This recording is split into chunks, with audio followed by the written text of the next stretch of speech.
Michaela, who's one Democrat that should be getting more attention? Stu Morella, that is what this entire series is about. I know, but there has to be one that's getting a lot less attention than they should. Well, I mean, I do, and it just so happens that I'm highlighting her today. But we're starting with James Walkinshaw, yes, because he is your rep for the week. There's nothing super unique about this. It's Rep Walkinshaw talking about freedom of speech and what Brendan Carr did and calling for his resignation and the Oversight Committee to subpoena him. Well, that's not going to happen. No, it's not. But he's the first member I've seen say that. Well, I promise he's not the only one. He's not even going to be the only one in this post. Who's next? Frank Pallone, Richard Neal, and Bobby Scott in the House, and Ron Wyden and Bernie Sanders in the Senate introduced the Protecting Free Vaccines Act, which would require that all health insurance companies cover the vaccines recommended by the CDC. This CDC? I wasn't done with my sentence. The CDC as of October 2024. Oh, they covered all their bases. Yeah, they did. And the chance of it passing? Very low. But it provides some great messaging for when they go back home and talk to their constituents. And that's the goal right now. Yes, it is. Okay, who's next? George Latimer gave a speech on the House floor about freedom of speech. How is it different than what Walkinshaw said? Well, for starters, he quotes Carr directly, who until right now was very pro freedom of speech. And then he names a bunch of countries we will become if we don't have it anymore. This is the second time I posted him. The first was when Colbert was canceled, because he really excels at these freedom of speech speeches. Maybe I should go watch that one too. Yeah, it's very good. It's a take on Colbert's Meanwhile. All right, who else? Andre Carson did this great carousel showing 3 research grants that have been terminated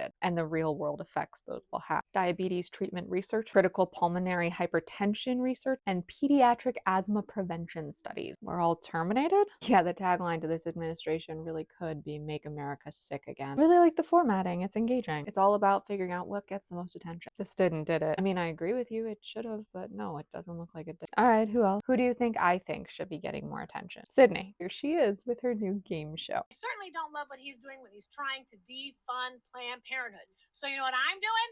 I am running around these streets surprising Angelinos and asking them what they know about Planned Parenthood. That's kind of like the man on the street thing. Yeah, it's her take on it, and I think it's brilliant. Is it successful? Not as successful as it should be, given how brilliant the idea is. It always frustrates me when people say, but no one's doing that. You're not following the people who are. And if you don't spread them, your message doesn't get anywhere. You can't tell me that she doesn't deserve to be as well known as Maxwell Frost and AOC and Jasmine Crockett. Look at you getting fired up. And that is today's Do Morella Gets School. If you made it to the end of this post, call with 7 words to help the algorithm and a microphone, because you can't pick and choose who gets free speech. That defeats the entire purpose of it being free speech. And if you watched or read any of these posts, call it a Black woman running, because Sydney is amazing and I wish more people knew. Our voices are superpower, but only when we use them.